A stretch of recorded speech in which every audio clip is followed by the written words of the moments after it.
మన ప్రభు అయిన యేసుక్రీస్తు నామములో ప్రార్థనా మందిరానికి వచ్చిన మీకు నా హృదయపూర్వకమైన వందనాలు. అందరికీ వందనాలండి, స్తోత్రాలు.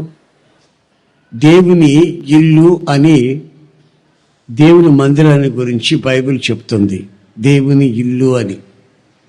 యేసు ప్రభు కూడా ఒక రోజున నా దేవుని ఇంటిని, దేవుని మందిరాన్ని మీరు దొంగల గుహగా మారుస్తున్నారా అని కోపపడినట్టుగా రాసింది బైబిల్లో.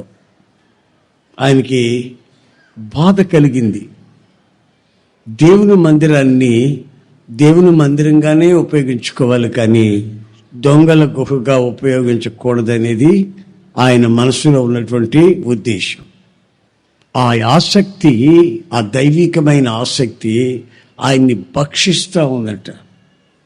మొట్టమొదట బైబిల్లో దేవుని మందిరము అనే మాట మనం ఎక్కడ చూస్తామంటే ఆదికాండం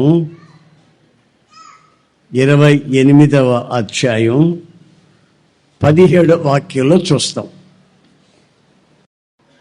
ఈ యాకోబు వాళ్ళ అన్నతో పేచి పెట్టుకొని, అన్నేమో ఇతను చంపాలని ప్రయత్నం చేస్తుంటే ఏసావు పారిపోయి వచ్చాడు, ఇల్లు వదిలిపెట్టి పారిపోయి వచ్చాడు. అరణ్యంలో వెళ్ళిపోతూ ఉంటే ఒక చోట అక్కడ ముళ్ళున్నాయి, భయంకరమైనటువంటి ప్రాంతం, చిట్టడివి. ఆ ప్రాంతాల్లోకి వచ్చేసరికి అతనికి నిద్ర పట్టింది, చీకటి పడిపోయింది, దారి కనిపించలేదు. అప్పుడు ఒక రాయి తీసుకొని తలగడగా పెట్టుకొని పడుకొని నిద్రపోయాడు. అలసిన వాడే నిద్రపోయాడు. నిద్రలో ఒక కల వచ్చింది. ఆ కల్లో ఒక నిచ్చెన భూమి మీద నుంచి ఆకాశం వరకు ఉంది. ఆ నిచ్చెన మీద దేవదూతలు ఎక్కుతున్నారు, దిగుతున్నారు, ఎక్కుతున్నారు, దిగుతున్నారు. ఆ నిచ్చెనకు పైన అత్యున్నత సింహాసనం మందు ఆసీనుడైన వాడు ఉన్నాడు. ఇవన్నీ చూస్తూ ఉన్న సమయంలో ఉలిక్కిపడి లేచాడు. లేచి గడగడ వణికిపోతున్నాడు. ఏమిటి వణుకుతున్నావు అని అడిగేవాళ్ళు లేరు అక్కడ. ఏమైంది చెప్పుకుందామంటే ఆలకించేవాళ్ళు లేరు. సడన్గా అతని నోట్లో నుంచి ఒక మాట వస్తుంది, అమ్మో, ఇది ఎంత భయము కలిగినటువంటి ప్రాంతం, ఇది ఎంత భయంకరమైన ప్రాంతం ఇది, అమ్మో, ఇది దేవుని మందిరమే కానీ మరేమీ కాదు అన్నాడు. చప్పట్లు కొట్టడం గట్టిగా. ఆమేన్, హల్లెలూయా. ఇది దేవుని మందిరమే కానీ ఇంకా మరేమీ కాదన్నాడు. ఒకవేళ నేను కానీ అతన్ని కలిసి ఉంటే, యాకోబుని, ఎందుకు అలాగన్నావు, దేవుని మందిరం అడవిలో ఎలా ఉంటుంది అని నేను అడిగుంటే, అయ్యా, అంతవరకు దేవుడు నాకు తెలిసినా దేవుని భయం నాకు లేదు. దేవుడు ఎవరో తెలుసు, కానీ దేవుని భయం లేకుండా ప్రవర్తించా. అయితే ఆ రోజున అది అడవో, అది వాకో, అది పట్టణమో, గ్రామమో, ఏరో, స్థలమో, ఏదో నాకు అనవసరం. అక్కడ నేను దైవ దర్శనం చూశానయ్యా. అది దేవుని మందిరం కాకపోతే ఇంకేమంటారు? దేవుని భయం నాకు కలిగిందయ్యా. మా వాళ్ళు ఎంతమంది చచ్చిపోయినా నేను ఎప్పుడు ఆడవలేదు, కానీ ఆ రోజు భయంకరమైనటువంటి ఆ దర్శనం చూసిన వెంటనే భయం కలిగింది. ఆయన చెప్పకనే చెప్తున్నాడు ఒక సందేశం. ఏమిటంటే, దేవుని మందిరము అనేది ఒకటి ఉంటే ఆ చోట దైవ భయం కూడా ఉంటుంది అని అర్థం. ఏముంటుందండి? ఏముంటుంది చూసారా? దైవజనులని పౌలు ఏమంటాడంటే, మీరు దేవుని ఆలయమై ఉన్నారని, మీరు మీ సొత్తు కాదని, యేసు రక్తం చేత కొనబడిన వారని, దేవుని ఆత్మ మీలో నివసించుచున్నదని మీరు ఎరగరా? ఎరిగి ఉండాలి. నీవు నీ సొత్తు కాదు, నీ ఇష్టానుసారంగా బ్రతికేదానికి ఆయన రక్తము చేత కొనబడిన వ్యక్తివి. లేకపోతే ఈరోజు నీ మందిర ఆవరణలోకి రావు. ఆయన నిత్య సంకల్పం, మానవాది సంకల్పం, తల్లి గర్భంలో నుంచి నిన్ను ఏర్పరచుకున్న ఏర్పాటును బట్టి ఆయన మందిర ఆవరణలోకి నేను తీసుకొచ్చిన నిన్ను దైవ భయము కలిగి ప్రవర్తించమంటున్నాడు. కారణం ఏంటంటే నీవే దేవుని ఆలయం. సొలొమోను రాజు ఓ పెద్ద దేవాలయం కట్టాడు. ప్రపంచానికి అంతటికీ ఆశ్చర్యం కలిగే అంత దేవాలయం కట్టాడు. దాన్ని ఇలాగే ఈరోజు మనం ప్రతిష్ఠిస్తున్నట్టుగానే దేవునికి ఆయన కూడా ప్రతిష్ఠించాడు. ఎంతో ఖర్చు పెట్టి ప్రతిష్ఠించాడు. చివరికి ఆయన ప్రార్థన చేయమన్నారు. ప్రార్థన చేస్తే ఏమంటాడు తెలిసిన? అయ్యా, మహామహిమ గల నీవు ఇక్కడ నివసించేదానికి ఇది ఏ పాటిదయ్యా? మీరేమిటి ఇక్కడికి నివసించడం ఏమిటయ్యా? నీవు మనుషులు కట్టిన ఆలయాలలో నివసించవని నాకు తెలుసయ్యా. మరి ఎందుకు కట్టావు? ఎందుకు కట్టానంటే అయ్యా, ఇక్కడికి కన్నీళ్లతో కొంతమంది వస్తారు, అనారోగ్యంతో వస్తారు, కుటుంబాలు విచ్ఛిన్నమైపోయి వస్తారు, నిందలలో అవమానాల మధ్యలో నష్టపోయి జీవితం మీద విరక్తి చెంది కొంతమంది వస్తారయ్యా. అందుకని నీ కనుదృష్టి ఎప్పుడు ఈ మందిరం మీద ఉంచయ్యా. వాళ్ళ కన్నీరు తొలగించయ్యా, వాళ్ళ సమస్యలు తొలగించయ్యా, వాళ్ళకి ఆరోగ్యం ప్రసాదించయ్యా, విడిపోయిన కుటుంబాలను కట్టయ్యా. నీ మందిరంలోనికి వస్తున్నాయ్యా, నువ్వు ఇక్కడ ఉంటావని కాదు, నీ కను దృష్టి దీని మీద ఉంచయ్యా అని ప్రార్థన చేసి కోరుకున్నాడు. మరి హస్తకృతములైన ఆలయముల్లో ఆయన ఉండకపోతే మరి ఎక్కడుంటాడు? అదే దైవజనుడు పౌలు చెప్తున్నాడు, నీవు దేవుని ఆలయమై ఉన్నావు, దేవుని ఆత్మ నీలో నివసించాలి. నువ్వు మారు మనసు పొందితే పరిశుద్ధాత్ముని ద్వారా నువ్వు మారు మనసు పొందావు. తర్వాత పరిశుద్ధాత్ముడు నీతో ఉంటాడు. నువ్వు పరిశుద్ధాత్మ నింపుదల కలిగి జీవిస్తే పరిశుద్ధాత్ముడు నీలో ఉంటాడు. నీలో ఉన్న అనుభవాన్ని నువ్వు అనుభవిస్తూ ముందుకు సాగితే నీ వ్యక్తిగతంలో దైవ భయము కలుగుతుంది. నీవు దేవుని మందిరముగా తీర్చిదిద్దబడతావు. మొట్టమొదట దేవుని మందిరమని వాడిన పదంలోనే యాకోబు అంటాడు దైవ భయం. దైవ భయం లేని వాళ్ళు విచ్చలవిడిగా ప్రవర్తిస్తారు. అది చర్చి అయినా రైల్వే స్టేషన్ అయినా. నాకు ఒక పాస్టర్ గారు ఢిల్లీలో నాకు అప్పుడు వయసు సరిగ్గా 20 సంవత్సరాలు ఉంటాయేమో, 22 సంవత్సరాలు అటు ఉంటాయేమో, నాకు పెద్ద గుర్తులేదు. ఒక పెద్ద దైవజనుడు ఉంటే ఆయన కలిసేదానికి అని వెళ్ళా. నన్ను చూసి ముచ్చట పడ్డాడు. చిన్న వయసులో ప్రభు సేవ చేస్తున్నావు బాబు, మంచిది, సమస్తం వదిలిపెడిసావంట కదా, మీ వాళ్ళని మీ అన్నదమ్ముళ్ళని అందరినీ వదిలిపెడిసావంట కదా, నేను గురించి విన్నాను, నాకు చాలా సంతోషం బాబు అన్నాడు. ఎదనండి దేవుని పిలుపుని బట్టి ఇలా వచ్చేసానయ్యా, ప్రార్థన చేయండి అన్న. నీకు ఒక సలహా చెప్పాలనుకున్నాను అన్నాడు. పెద్ద ఆయనకు ఒక 40 ఏళ్ళు దేవుని సేవలో అనుభవం ఉంది. 60 ఏళ్ల వయసు ఉంటుంది, 4 పిల్లలు, మంచి కుటుంబం, భక్తిగల కుటుంబం. నాకు ఇచ్చిన సలహా ఏమిటంటే ఆయన, బాబు నీకు శోధన రాకుండా ఉండాలంటే వెంటనే పోయి పెళ్లి చేసుకోమన్నాడు. నేనన్నాను, అయ్యా దేవునితో ఒక నిర్ణయం తీసుకున్నానయ్యా, ఆయన నన్ను ఇలాగ పిలిచాడు, ఈ పిలుపును బట్టి నేను ఈ విధంగా ఉంటున్నాను, అంతేనా, అంతకు మించి పెద్ద భక్తుడిని పెద్ద త్యాగం చేశారని కదా, ప్రభు పిలిచాడు నన్ను ఇట్లా, అందుకని నిర్ణయం తీసుకొని ఉంటున్నాను బాబు అన్నా. నువ్వు శోధనలో పడకుండా ఉండాలంటే పెద్దవాడిని చెప్తున్నాను సలహా, పెళ్లి చేసుకోపోయే అన్నాడు. అలాగే బాబు, పెద్దోడు చెప్తేనే కాదంటానా అని ఆ తర్వాత నేను ఆయన ప్రశ్న అడిగాను, అయ్యా మీకు ఇప్పుడు 60 సంవత్సరాల వయసు, నీకెప్పుడైనా శోధనలు వస్తాయా? ఇట్లాంటి శోధనలు, పాడు శోధనలు అన్న. వస్తాయి అన్నాడు. మరి భార్య పిల్లలు ఉన్నారు కానీ నీకు ఎట్లొచ్చిందయ్యా? నన్ను పెళ్లి చేసుకుంటే ఆ శోధన ఉండదన్నావు, నీకు వస్తుంది అంటున్నావుగా, ఏంటి దీని సొల్యూషన్ ఏమిటి? ఆ పెద్ద ఆయన కొంచెం బాగా ఆలోచించి, నా కళ్ళు తెరిపించావురా, కామాతృతలో ఒక మనిషి పడకుండా ఉండాలంటే పెళ్లి కాదు సొల్యూషన్. ఏమిటో తెలుసా? దైవ భయం. దేవునికి స్తోత్రం కలుగునుగాక. హల్లెలూయా. పెళ్లి కాకపోయినా పెళ్లి అయినా దైవ భయము ఎవరికైతే ఉంటుందో గుండెల్లో, వాళ్ళు పవిత్రంగా జీవించేందుకు ప్రభు సహాయం చేసుకుంటూ వస్తాడు. వాళ్ళ జీవితాలు దేవుని మందిరాలు. ఆమేన్. దైవ భయం ఉన్న సంఘములో అపవిత్రతలు చోటు చేసుకో.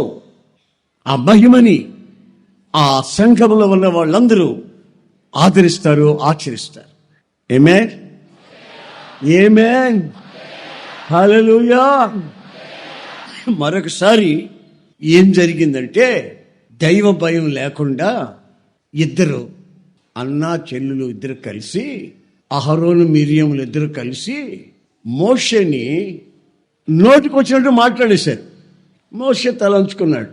అంటే అన్నారులే అన్నయ్య కదా, అంటే అన్నారులే అక్కయ్య కదా, అంటే అన్నారు పెద్దోళ్ళు, అంటే ఏమైందని చెప్పి తలంచుకున్నాడు. కానీ దేవుడు తలంచుకోలే. ఏయ్ అహరోను, మిర్యాం, ప్రత్యక్షపు గుడారానికి రండి, గుమ్మంలో నన్ను కలవండి అన్నాడు దేవుడు. ఎందుకు కలవమంటున్నాడు? వాగ్దానం ఏమని చెప్తాడేమో అని వాళ్ళు ఆనందంగా పోయారు. అక్కడికి పోతే అహరోను, మిర్యాం, మోషేకి విరోధంగా మీరు మాట్లాడారే, ఎందుకలా మాట్లాడారు? భయము లేకుండా ఎందుకు మాట్లాడారు? దైవ భయం మీకు ఉన్నట్లయితే ఎందుకు మాట్లాడారు ఆ మాట? 100 కారణాలు ఉండొచ్చు. అభిషేకించబడిన కాదు వానికి విరోధంగా మీరు ఎందుకు ఇలా మాట్లాడారు? అహరోను వెంటనే, అయ్యా మేము తప్పు చేసాం, మేము పొరపాటు చేసాం, దైవ భయం లేకుండా మాట్లాడామయ్యా, దైవ భయం మాకు లేదయ్యా, అటుగా మాట్లాడామయ్యా, క్షమించమని కోరుకున్నాడు. చూస్తే మిరియం ముఖం మీద, నొసటి మీద తెల్లటి కుష్టు ప్రారంభమైంది. మిరియం అహరోను జీవితాలలో ఇద్దరు తోలనాడారు. కానీ ఒకరు పశ్చాత్తాపడ్డారు, మరొకరు హృదయాన్ని కఠినం చేసుకున్నారు. నా ప్రియమైన సహోదరులారా, నా 2 చేతులు జోడించి మీకు దండం పెట్టి చెప్తున్నాను, మీరు నోటితో ఏదైనా మాట్లాడేటప్పుడు ఆ మాట దేవుని భయముతో మాట్లాడవలసిన అవసరం వచ్చింది. మలాకి 3:16, భయభక్తులు గలవారు ఒకరితో ఒకరు మాట్లాడుకొనుచు ఉండగా, దేవుని భయభక్తులు గలవాళ్ళు ఒకరితో ఒకరు మాట్లాడుకుంటూ ఉంటే యెహోవా చెవియొగ్గి ఆలకించెను. యెహోవా చెవియొగ్గి ఆలకిస్తా ఉంటాడు. మీరిద్దరు బస్సు ఎక్కారు, ఏం మాట్లాడుకున్నారో ఆయన ఆలకిస్తుంటాడు. దేవుని మందిరానికి వచ్చారు, ఒకరు పక్కన ఒకరు కూర్చున్నారు, మీరిద్దరు ఏం మాట్లాడుకుంటున్నారో దైవ భయం లేకుండా అది ఆలకిస్తుంటాడు. దేవుని మందిరంలో వాక్యం ప్రకటించబడుతున్నప్పుడు నీవు దేవుని మాట్లాడుతున్నావో సెల్లో వచ్చే మాట్లాడుతున్నావో ఆయన ఆలకిస్తుంటాడు. చూడండి, అంత క్లియర్ రాసింది చూడండి. ఆయన ఆలకిస్తుంటాడు. ఇద్దరు మాట్లాడుకుంటుంటే ఆలకిస్తుంటాడంట. నాకు తెలియకపోవచ్చు ఏం మాట్లాడుకుంది, పక్క వాళ్ళకి తెలియకపోవచ్చు, ఆయన ఆలకిస్తుంటాడు. దేవుని భయం లేకుండా ప్రవర్తించిన వాళ్ళ ప్రవర్తన చివరికి ఏ భయంకరమైన స్థితికి వస్తుందో చెప్పకనే చెప్తున్నాయి. దేవుని వాక్యాలు హెచ్చరిస్తున్నాయి. ఇవన్నీ మనకు దృష్టాంతములుగా వ్రాయబడిన సంగతులు ఇవన్నీ బైబిల్లో. మిర్యంను గురించి ఎప్పుడైనా నోరు తెరిచినప్పుడు ఎవరిని గురించి ఎలా మాట్లాడుతున్నావు, నీ పిల్లల గురించి ఎలా మాట్లాడుతున్నావు, పక్కింటి వాళ్ళ గురించి ఎలా మాట్లాడుతున్నావు, స్నేహితుల గురించి ఎలా మాట్లాడుతున్నావు, దైవజనుల గురించి ఎలా మాట్లాడుతున్నావు, నువ్వు నోరు తెరిచావంటే ఆయన ఆలకిస్తాడు. నా బిడ్డవి ఏ మంచి మాట మాట్లాడుతున్నావు అని ఆలకిస్తాడు. నువ్వు మంచి మాట మాట్లాడలేదనుకో ఏం జరుగుతుంది? చెంప పెళామంటది. ఎటు నుంచి వచ్చిందో ఆ దెబ్బ నీకు తెలీదు. పరిస్థితులు తారుమారయ్యే ప్రమాదం ఉంది. కనుక దేవుని భయం కలిగి దేవుని మందిరంలో మనము దేవుని మందిరమై ఉన్నాము కనుక, యేసు రక్తం చేత కడగబడిన బిడ్డలం కనుక మన 2 చేతులెత్తి ఆయన్ని ఆరాధిస్తున్నాం కనుక, పరిశుద్ధ అలంకారంతో ఆయన్ని ఆరాధించవలసిన ఆలయంలో ఉన్నాము కనుక, మన ఆకాంక్ష, మన యొక్క శ్వాస, మన యొక్క ఆలోచన సమస్తము ఆయన చిత్తానికి అనుగుణంగా ఉండేటట్లుగా మనం ఆలోచించి నడిపించబడాలని దేవుని వాక్యం మనకు హెచ్చరిస్తూ ఉంది. దేవునికి స్తోత్రం కలుగును గాక. దేవుని భయము ఎందుకని దేవుడు మనలో పెడుతున్నాడు? బాగా వినండి. దేవుని భయం మనకు దేవుడు ఎందుకు ఇస్తున్నాడు? ఏంటి ఆయనకు భయపడటం ఏంటి? దేవుని భయం మనకెందుకు? కొందరికి మనుషుల భయమో ఉండదు, దేవుని భయమో ఉండదు. కానీ దేవుడు ప్రత్యేకించి దైవ భయాన్ని ఇస్తున్నాడు. బాగా వినండి. యాకోబుకి మనుషుల భయం అంటే వాళ్ళ అన్న భయం ఉంది, వాళ్ళ అన్న ఏశావు భయం ఉంది. వాళ్ళ మామగారింట్లో నుంచి బయలుదేరి వచ్చేటప్పుడు ఆనందంతో వచ్చాడు, సంతోషంతో వచ్చాడు, కుటుంబ పరివారంతో వచ్చాడు, దాసదాసీలతో మందలతో వచ్చాడు. దేవుడు నన్ను వాగ్దాన దేశానికి రమ్మన్నాడు, పౌలు ప్రపంచ దేశానికి రమ్మన్నాడు అని మామగారిని వదిలిపెట్టి, బావమర్దులను వదిలిపెట్టి వచ్చేస్తున్నాడు. చాలా దూరం వచ్చిన తర్వాత అన్న భయం వచ్చింది, అన్నని గురించి భయం. ఏశావు మంచోడు కాదు, మహామూర్ఖుడు. వాడు కత్తి తీసుకొని వస్తాడు, ముందు నన్ను నరుకుతాడు, పుట్టుకొకరు చెట్టుకొకరు చేసేస్తాడు అని భయపడి గడగడ గడగడలాడిపోతే ఒక దగ్గర స్థితికిలో పడ్డాడు. అప్పుడు ఏమంటాడు తెలుసా? ఒరేయ్ పన్నోళ్ళారా ఇట్లండి, మన మందలు ఎక్కడున్నాయిరా? ఇదిగో మందలు తింటాది మందనండి, ఈ మందను 2 భాగాలు చేయండి. ఎందుకయ్యా? మా అన్న నన్ను కత్తితో పొడి చేస్తాడు రా, మమ్మల్ని అందరిని చంపేస్తాడు, చెట్టుకొకరు పుట్టుకొకరు నరికేసి ముక్కలు పెట్టేస్తాడు. ఆడి భయం నాకు గుడ్డెల్లో కడకడకడలాడిపోతుంది. దేవుడు భయం లేదు, అన్న భయం ఉంది. ఏం చేయాలి? ఏమో అర్థం కావట్లేదురా, 2 భాగాలు చేయండి. ఒక భాగాన్ని తీసుకొని వెళ్ళి అన్నకిచ్చి, మీ తమ్ముడు పంపించాడయ్యా, ఈ కానుక అందుకో అని అంటే ఆడి కోపం చల్లారిపోద్ది, తర్వాత నేను వచ్చి కలుస్తాను అన్నాడు.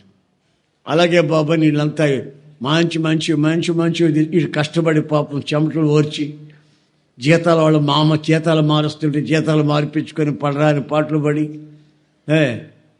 ఇంట్లో ఉండకుండా భార్య దగ్గర ఉండకుండా వాడిని పొలంలో పెట్టేస్తే ఈ అన్ని బాధలు పడి సంపాదించుకున్న మందది తీసుకెళ్ళి తగలబెట్టాడు. వాడికి ఏశావు మీ తమ్ముడు పంపించాడు బాబు, తీసేసుకో. నాకెందుకు చాలా ఉన్నాయి, అది తీసేసుకో. మీ తమ్ముడు మమ్మల్ని ఏమన్నాడు, తీసుకోవయ్యా. నాకు వద్దురా, వాడి ఆస్తి నాకెందుకు, తీసుకోండి బాబు, వాడు భయపడితే వస్తున్నాడు, తీసుకోండి అని వద్దన్న వాడికి దండం పెట్టి యాకోబు మందిని ఆడికి ఇచ్చేసి వచ్చారు. తర్వాత వచ్చారు, ఏమైందిరా మా అన్నకు వచ్చి మెత్తబడ్డా, కోపం చల్లారిందా అంటే, కోపం చల్లారడం ఏంటండి బాబు, మేళాలు వాయిద్యాలతో తీసుకొని నిన్ను కలుసుకోవాలని వస్తున్నాడయ్యా, నిన్ను ఊరేపుకి తీసుకోవాలని వస్తున్నాడు, నువ్వేమో కోపం కోపం అని మందంత ఇచ్చేయమంటివి, నీ మీద ఆవగింజంత కోపం కూడా లేదు వాడికి, వాడు తాళాల మేళాలు తీసుకుని ఊరేగింపుకి తీసుకెళ్తాడట. మిమ్మల్ని గురించి బాగా విచారించాడు. ఒరేయ్ వాడు కోపం లేదా? లేదు. మరి ఎందుకు ఇచ్చి వచ్చారు? అది నువ్వు ఏమన్నావు కదండి. ఇప్పుడు అర్థమైందండి. నీ సంతోషంలో సగం నువ్వు భయపడితే సాతాను పరమైపోతుంది. నువ్వు భయపడితే సగం కష్టార్జితం అన్యులు తింటారు. వడ్డీ వ్యాపారస్తులే తినొచ్చు, డాక్టర్లే తినొచ్చు, రాబంధుల్లాగా బంధువులే తినొచ్చు. ఎవరో మొత్తం మీద నీ కష్టార్జితం అంతా భయపడ్డావంటే ఇక తిన్నారని అర్థం. మనుషుల భయం ఏమో నిన్ను శాపానికి గురి చేసి కన్నీళ్ల మధ్యలోకి తీసుకొస్తాయి. ఆయన భయం మనకుంటే ఎవడే చేస్తాండి. నిర్గమాకాండం 20:20. అందుకు మోషే, భయపడకుడి, మిమ్మల్ని పరీక్షించుటకును, భయపడవద్దు, మిమ్మల్ని పరీక్షించుటకు, మీరు పాపము చేయకుండా ఉండునట్లు ఆయన భయము మీకు ఆయన మీకు భయము కలుగు చేసి ఉన్నాడు. ఆయన భయం. ఆమేన్. మనుషుల భయం కాదు. హల్లెలూయా. వాళ్ళ భయం వీళ్ళ భయం కాదు. హల్లెలూయా. ఆయన బలం నీ కలుగు చేశాడు భయము. కారణం ఏంటంటే నీవు పాపము చేయకుండా ఉండున్నట్లు. దైవ భయం పాపములో నుంచి మనల్ని విడిపిస్తుంది, సినిమాలో పోకుండా కాపాడుతుంది, ఆలోచనలు కూడా పరిశుద్ధపరచబడతాయి. ఇతరులు మోసం చేసే ఆ మోసపు ఆలోచన రావు, కపటమైన ప్రమాణాలు రావు. సిన్సియారిటీ, యథార్థత, నమ్మకం మాత్రమే నీ గుండెల్లోంచి బయలుదేరుతుంది. కారణం ఏంటంటే ఆయన భయం నీకుంది. మాట అబద్ధం చెప్తే ఏమవుతుందో వద్దు, చెప్పకూడదు. కపటంగా మాట్లాడితే ఏమవుతుందో మనం చెప్పకూడదు. దేవుని బిడ్డల మనం ఒకప్పుడు దుర్మార్గులమే, కానీ ప్రభు మనల్ని రక్షించాడు. ఆయన రక్తంతో కడిగాడు, ఆయన ఆత్మను మనకి ఇచ్చాడు, ఆయన మనల్ని వెలబెట్టి కొన్నాడు. కనుక ఆయనకి నమ్మకంగా ఉంటాం. మీకు మీట ఇప్పుడు యేసయ్య రక్తం చేత కడిగాడు, పవిత్రమైన మార్గం తీసుకెళ్తానంటున్నాడు. వెళ్దాం. ఈయన చేస్తాడు, ఆయనే మనకు ఆహారం అవుతాడు. వాక్యం అనే ఆహారం నెమరు వేసే కొంత బలం వచ్చేస్తుంది. మన పద్ధతులు మారుతాయి, నడక మారుతుంది, పడక మారుతుంది, చూపులు మారుతాయి. ఇంకంతకంటే మనకు భాగ్యమే ఉందండి. ఇంకో మాట ఏమిటంటే దేవుని మందిరములో ప్రజలు ఎలా నడవవలెనో దేవుని వాక్యం హెచ్చరిస్తుంది. చదవండి. 1 తిమోతి పత్రిక 3:15 ఏమని రాస్తుందో చూడండి. దేవుని మందిరములో అనగా జీవము గల దేవుని సంఘములో జనులు ఎలాగూ ప్రవర్తింపవలనో అది నీకు తెలియవలనని ఈ సంగతులు నీకు రాయుచున్నాను. దేవుని మందిరములో, జీవము గల దేవుని మందిరములో. చూడండి ఆ పదాలు చూడండి, ఎంత స్వచ్ఛంగా పరిశుద్ధాత్ముడు రాశాడు. దేవుని మందిరాలు కనబడతాయి మనకు అక్కడక్కడ. జీవము గల దేవుని మందిరం అనే మాట ఎందుకు ఉపయోగించారంటే జీవమున్న చోట ఎదుగుతుంది అని అర్థం. జీవం ఉంటే చెట్టు ఎదుగుతుంది. సంఘములో జీవం ఉంటే ఆ సంఘపు ఎల్లలు కూడా విశాలపరచబడతాయి. ఎదుగుదల కుంటుబడింది అంటే కారణం ఏంటంటే దేవుని మందిరంలో ప్రజలు ఎలా నడుచుకోవాలనో తెలియని వాళ్ళు చేరారు. ఒక 10 ఏళ్ల క్రితం జపాన్ క్యాపిటల్ సిటీ టోక్యోలో ఉన్నా. 3 రోజులు ప్రార్థన మీటింగ్లు జరుగుతున్నాయి. వెళ్ళా. ఈరోజు city mayor, capital city mayor వస్తున్నారు, మిమ్మల్ని కలవాలని అన్నారు. వాళ్ళు టైం చెప్పారు. ఆ టైం ప్రకారం ఆగాను. ఆయన మేయర్ కదండి, బిజీగా ఉండి రాలేకపోయారు. నేను వాక్యం చెప్తున్నప్పుడు వచ్చాడు. ఈ గూనోడు లేడు, గూనోడు కాళ్ళు చేతులు చచ్చిపడిపోయి గూనోడు ఉంటాడే, అట్లా ఒక అతనిట వస్తున్నాడు. నేను ఇక్కడ కూర్చుంటాను, డిస్టర్బెన్స్ అవుతుంది, ఆడు కూర్చుంటానంటాడు ఆయన. ఈ పాస్టర్లు ఉన్నారే, రాజకీయ నాయకులతో కూడా సంబంధం కలిగిన వాళ్ళు, మీరు స్టేజ్కి రండి అని తీసుకొని వచ్చారు. ఆయనేమో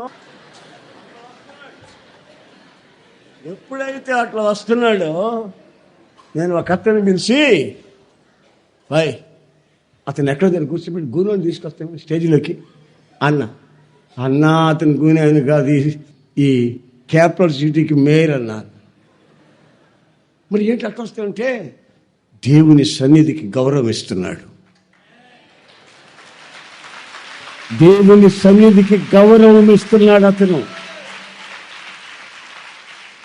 వీళ్ళని బతిమలాడాడు, నేను అక్కడ కూర్చుంటాను, లోపలికి రాను, జనం వాడు చూస్తారు, నేను రానన్నాడు. ఈ రాజకీయ నాయకులతో సంబంధం ఉండే వాళ్ళు తీసుకొచ్చారు లోపలికి వాళ్ళని, ఆయన్ని వద్దంటే కూడా వస్తాడు. కానీ స్టేజ్ ఎక్కిన వెంటనే క్లాగ్ అయిపోయి సర్వశక్తిని ఆ మహిమ గల వేదిక మీద నేను ఎలా ఉండాలా? నవ్వుతూ ఉండాలా? ఇకిలిస్తూ ఉండాలా? దిక్కులు చూస్తూ ఉండాలా? ప్రార్థనలో ఉండాలా? ఎలా ప్రవర్తించాలి స్టేజ్ మీద? దేవుని సన్నిధికి ఇవ్వవలసిన రెఫరెన్స్, మహిమ, గౌరవాన్ని ఎలా ఇస్తున్నారు? దేవుని మందిరంలో ఈ ఆడపిల్లలు ఫ్యాంట్లు వేసుకొని రాకూడదు. దరిద్రపు కల్చర్ అది, దరిద్రపు చేష్టలు అవి. బైబిల్ ఒప్పుకోదు. ఆడపిల్ల ఆడపిల్లగానే ఉండాలి, మగపిల్లాడుగానే ఉండాలి. మగపిల్లాడు ఆడ డ్రెస్ వేసినా, ఆడపిల్లాడు మగ డ్రెస్ వేసినా యెహోవాకి హేయం. ఆయన నోట్లోంచి ఉమ్మి వేస్తాడు వాళ్ళ ముఖాన అని బైబిల్లో రాసి ఉంది. జీవము గల దేవుని మందిరములో మనుషులు ఏ విధంగా ప్రవర్తించవలనో తెలుసుకోవాలి. 2 బిడ్డల తల్లి, 3 బిడ్డల తల్లి ప్యాంట్ వేసుకొని తిరుగుతుంటే ఏంటది? పిల్లలు ప్యాంట్లు వేసుకొని తిరుగుతుంది ఏంటది? మన కల్చర్ ఏంటి? మన భక్తిగల దేశం ఏంటి? మన పరిశుద్ధమైన అలవాట్లు ఏంటి? బైబిల్ చెప్తున్నది ఏమిటి? వెస్ట్రన్ కల్చర్కి మనకు సంబంధం లేదు. బైబిల్ కల్చర్ మన కల్చర్. వేదిక మీద కానివ్వండి, సంఘంలో కానివ్వండి, మనుషులు ఎలా ప్రవర్తించాలి ఆలోచించండి ఒకసారి. డ్యాన్సులు అవసరమా? మేకప్లు అవసరమా? యాక్షన్స్ అవసరమా? అది ఆత్మ సంబంధమైన మందిరాల్లోకి మీరు వెళితే అక్కడ ప్రభు ఆత్మ మీకు అది బోధిస్తాడు. ఆ బోధనలు మీరు వింటే మీ తరమే కాదు, మీ తరతరాలు ఆశీర్వదించబడే అవకాశం ఉన్న సంగతి బైబిల్ చెప్తున్న సత్యం. ఇంకొక సంగతి కూడా నేను చెప్తాను. మనం ప్రార్థన చేసేటప్పుడు బాగా వినండి. ప్రార్థన చేసేటప్పుడట మనం ఎక్కడికి వెళ్ళాలి? గదిలోకి వెళ్ళి రహస్యమందు వినే దేవునితో ప్రార్థన చేయాలట. ఇప్పుడు మీరంతా వచ్చారు, ఇది పబ్లిక్ ప్రేయర్, అందరూ కలిసి ప్రార్థన చేస్తున్నాం కొన్ని విషయాల కొరకు, బహిరంగ ప్రార్థనలు. కానీ యేసు ప్రభు కోరుకున్నది ఏంటంటే, మీరు ప్రార్థన చేసేటప్పుడు, ఉపవాసం ఉన్నప్పుడు మీరు మీ గదిలోకి వెళ్ళి రహస్యమందు వింటూ ఉన్నటువంటి నీ తండ్రికి నీ విన్నపాన్ని విన్నపించు అంటాడు. మనం ఇక్కడ దీర్ఘ ప్రార్థనలు చేస్తాం, కానీ ఆయన కోరుకున్నది మన పర్సనల్ ప్రేయర్. వ్యక్తిగతంగా ఆయనతో డైరెక్ట్గా మాట్లాడుకునే ఆ ప్రార్థన కోరుకుంటున్నాడు. అలా కోరుకున్నందువల్ల ఏం జరుగుతుందంటే మనకు ప్రతిఫలం ఆయన దయచేస్తాడు. ఆమేన్, హల్లెలూయా. మనమేమో గదిలోకి వెళ్ళి ఎవరికి తెలియకుండా ప్రార్థన చేశాం. ఆయన ఇచ్చిన ప్రతిఫలం ఇప్పుడు మీరు అందరూ చూశారు. ఈ మందిరాన్ని చూసారా? ఈ మందిరం కావాలని నేను ఇంత మందిరం కావాలి, ఈ స్థలం తీసుకోవాలి, మందిరం కట్టాలని చెప్పి నేను వ్యక్తిగతంగా దేవుని సన్నిధిలో ప్రార్థన చేసుకున్నా రహస్యంగా. దానికి ప్రతిఫలం ఆయన విని ఇప్పుడు ఇచ్చాడు. ఈ ప్రతిఫలాన్ని మీరందరూ చూడగలుగుతున్నారు. చేసింది రహస్యంగా, ప్రతిఫలం అందరూ చూడగలిగింది. అలాగే మీ జీవితంలో ప్రతి ఒక్కరికి బహిరంగంగా అర్థం చేసుకునే స్థితిలో ఆయన మీ జీవితంలో ప్రతిఫలం ఇవ్వాలని కోరుకుంటున్నాడు. అందుకు మనం ఏం చేయాలంటే, మనకు సమయం ఉన్నా సమయం లేకపోయినా సమయాన్ని కేటాయించి ఆయన సన్నిధిలో మౌనముగా ప్రార్థన చేసుకోవాలి. రహస్యమందు చూస్తున్న దేవునితో సమాధానపరచబడి ఆయనకి నీ విన్నపాన్ని రహస్యంగా చెప్పాలి. అందుకని హుషారుగా ప్రార్థన చేసి ముగించేయాలి. అప్పుడేమో గంటల తరబడి పెనుగులాడాలి, ప్రభుత్వం పోరాడాలి. అది ఇట్లాంటి ప్రతిఫలాలు మీరు చూడాలంటే, అన్నా 23 గజాల్లో ఇల్లు కట్టాలనుకో. ఎందుకు 23 గజాలు కట్టాలి? ప్రార్థన చేసి చూడు. దేవుడు విశాలపరచకపోతే నన్ను అడుగు. దేవునికి స్తోత్రం, ప్రైజ్ ది లార్డ్, హల్లెలూయా. 23 గజాల్లో ఏ ఇల్లు వస్తుంది? నువ్వు పిల్లగల దానివి, పిల్లగలవాడు ఎక్కడుంటావు?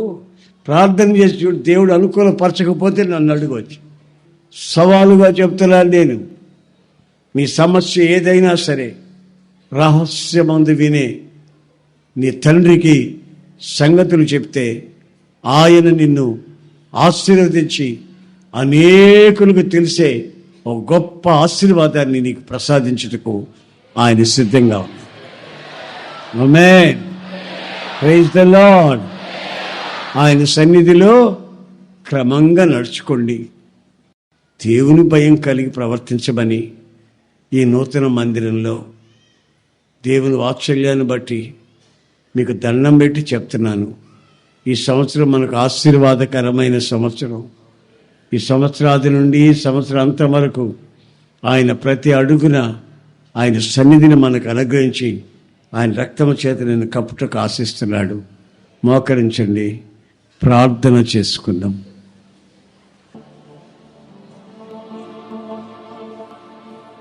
ఎవరు కళ్ళు తెరవబాకండి, దేవుని భయంతో ఉండండి. ఇదొక ప్రత్యేకమైన రీతిగా నిన్ను ఆశీర్వదిస్తున్న రోజు.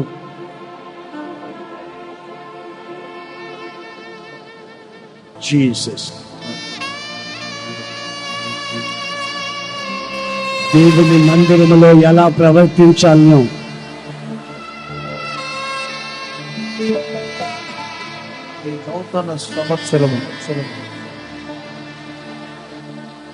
ఈ నూతన సంవత్సరములో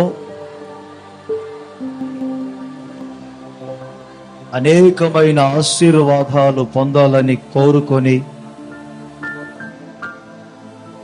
ఈ నూతన మందిర ప్రారంభోత్సవం రోజు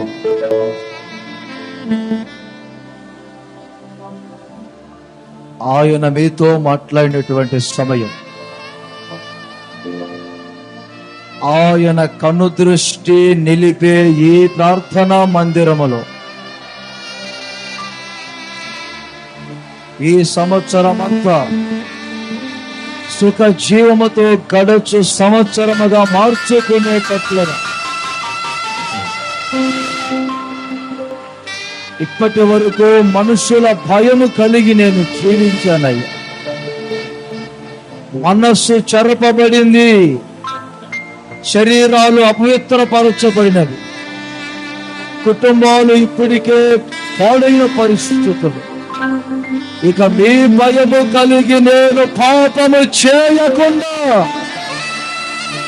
నన్ను నేను జాగ్రత్త పరుచుకునేటట్లుగా చేతుల పైకెత్తి అందరూ మీ భయము కలిగి నేను జీవిస్తాను.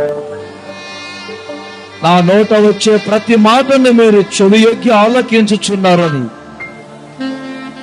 మీ మందిరములో నేను నమ్మకముగా జీవిస్తానయ్యా.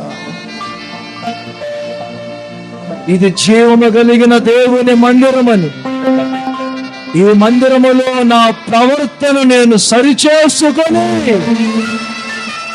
భయముతో వణుకుతో జీవిస్తానని ఈ సంవత్సర ప్రారంభములోనే మీరు చేతులెత్తి ఒక తీర్మానం చేయండి. ఈ తీర్మానమే ఈ సంవత్సరమంతా మిమ్మల్ని ఆశీర్వదించను, మిమ్మల్ని ఆశీర్వదించను. నవనూతనమైన మార్గాలలో మిమ్మల్ని నడిపించను. మీ ద్వారా ప్రతిఫలము పొందినట్లుగా వ్యక్తిగత ప్రార్థన అది రహస్యముగా మీరు చూచినట్లుగా నా జీవితాన్ని నడిపించుకుంటాను. అందరూ భయభక్తిగా ఒక్కసారి కళ్ళు మూసి చేతుల పైకి ఎత్తండి. అందరూ కళ్ళు మూసి మీ కొరకు ప్రార్థన చేసే ఈ చివరి క్షణాలు ఈ నూతన మందిరములో నూతనమైన ఆశీర్వాదాలతో యేసు మిమ్మల్ని దర్శిస్తున్న సమయం ఇది.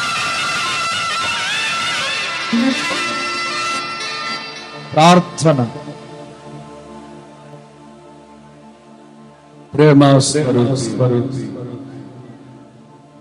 నిత్య ఆశ్రయ దుర్గమైన మా తండ్రి, మీ పరిశుద్ధ నామానికి స్తోత్రం. నాయన, కొన్ని సంవత్సరాలుగా నా తండ్రి ఈ ప్రాంతంలో ఇలాంటి ఒక మందిరం కావాలని మీ దాసులు రహస్యమందు ప్రార్థించగా నా తండ్రి బాహాటముగా మీరు అనుగ్రహించిన ఈ మహిమని కన్నులారా చూచి మిమ్మల్ని స్తుతించేటట్లు మెరిచిన భాగ్యము కొరకై స్తోత్రం, స్తోత్రం, స్తోత్రం, స్తోత్రం. నిశ్చయముగా నా తండ్రి యాకోబు నాయన, ఇది దేవుని మందిరము తప్ప మరొకటి కాదన్నట్లుగా నా తండ్రి ప్రార్థనా మందిరాన్ని సమస్త జనులకు జాతులకు నా తండ్రి మీరు ప్రార్థనా మందిరముగా తీర్చిదిద్దినందుకు స్తోత్రం చెల్లిస్తున్నావు నాయన. నా తండ్రి విశ్వాసమును నిరీక్షణ ఉత్సాహాన్ని తుదమట్టుకు చేపట్టిన ఎడల మేమే మీ మందిరం అని మీరు సెలవిచ్చారు నా తండ్రి.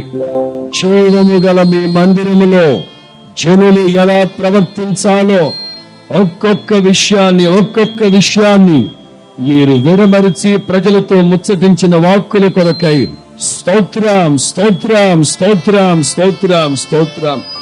ఏ ఒక్కరూ మీ మాటలు పెరచవని పట్టకుండా శిరసావహించి ఆ దిశగా నడిపించబడేటట్లు పరిపూర్ణమైన మీ ఆలోచనని మీరు అనుగ్రహించినందుకు స్తోత్రాలు చెల్లిస్తున్నాము నా తండ్రి, స్తోత్రాలు చెల్లిస్తున్నావు నాయన.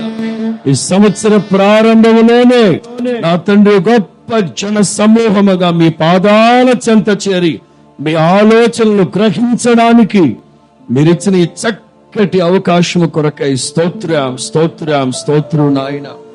మనుష్యుల భయము కాదు నా తండ్రి, మనుష్యుల భయము కాదు నా తండ్రి. అణువణువులలో పరమాణువులలో మిమ్మల్ని గూర్చిన భయాన్ని ఒక్కొక్కరికి మీరు అనుగ్రహించండి నాయన. మీ ఎడల భయము కలిగి నడిస్తే పాపము చేయరని మీరు ఇచ్చిన ఆదరణ కొరకై స్తోత్రం స్తోత్రం స్తోత్రం స్తోత్రం నాయన. మీ అందరి భయభక్తులు కలిగిన బిడ్డలు ఒకరితో ఒకరు మాట్లాడుకునేటప్పుడు నా తండ్రి మీరు చెవియొగ్గి ఆలకిస్తానన్నారు. మీ సన్నిధిలో ఏ ఒక్కరు అనాలోచనగా మాట్లాడడానికి త్వరపడకుండా వినయ భయభక్తులతో వచ్చే ప్రతి మాట కృపాసహితమైన మాటగా మీరు ఉంచండి. క్షేమాభివృద్ధిని కలుగు చేసే మాటగా ఉంచండి. ఎడలలోట ప్రతి నిత్యము మిమ్మల్ని కూర్చున్న స్తోత్ర గానాలు ఉండాలి నా తండ్రి. ఒక్కొక్కరిని మీరు ఆ విధంగా మీరు అభిషేకించండి. నిశ్చయముగా నా తండ్రి ప్రతిష్ఠింపబడిన మీ సేవకులకు విరోధముగా ఏ ఒక్కరు మాట్లాడకుండా ఒక్కొక్కరిని మీరు హెచ్చరించినందుకు స్తోత్రాలు చెల్లిస్తున్నావు నాయన. మేము ఏది మాట్లాడినా, ఎలా మాట్లాడినా, ఎంత మాట్లాడినా మా దేవా మాకు కాదు నా తండ్రి, మాకు కాదు నాయన. మీ నామ ఘనత కొరకు మా మాటలను మీరు ప్రతిష్ఠించండి స్వామి. నిశ్చయముగా నజరేయుడైన యేసు నామములో ఈ బిడ్డలు ఆశీర్వదిస్తుండగా నా తండ్రి నూతనమైన ఆశీర్వాదాలతో ఒక్కొక్కరిని మీరు ఇప్పటికే నింపినందుకు స్తోత్రం స్తోత్రం. దీవించండి నా తండ్రి, పరిపూర్ణమైన ఆశీర్వాదముల చేత నింపండి. ఆది అంతమై ఉండి నడిపించినందుకు స్తోత్రం నాయన. కృపాక్షేమాలతో బిడ్డలు మీరు తోడుకుని వెళ్ళండి. ఆద్యంతం మీ రయుణ్ణి నడిపించండి స్వామి. సర్వఘనత మహిమ ప్రభావములు మీకు ఆరోపిస్తూ ఇప్పటి వరకు మీ వాక్కులు విత్తిన మీ దాసుని ఏడింతల ఆత్మాభిషేకము చేత నింపి బలపరిచి నడిపించమని అనేక జనములకు, జాతులకు, దేశానికి, ప్రపంచానికి మీరు వెలుగుగా నిలవబెట్టినందుకు స్తోత్రాలు చెల్లిస్తూ మమ్మల్ని మేము తగ్గించుకుంటూ కృపగలిగిన మీ హస్తాలకు సమర్పించుకుంటూ యేసు నామములో ప్రార్థిస్తూ ఉన్నాము తండ్రి. మన ప్రభు అయిన యేసు క్రీస్తు కృప, నా దేవుని ప్రేమ, పరిశుద్ధాత్మని సన్నిధి, సముఖము, సహవాసము, సమాధానం ఎప్పుడు ఎల్లప్పుడూ కూడి వచ్చిన ప్రతి బిడ్డకి, సకల పరిశుద్ధులకి సదాకాలం తోడై ఉండి నడిపించునుగాక.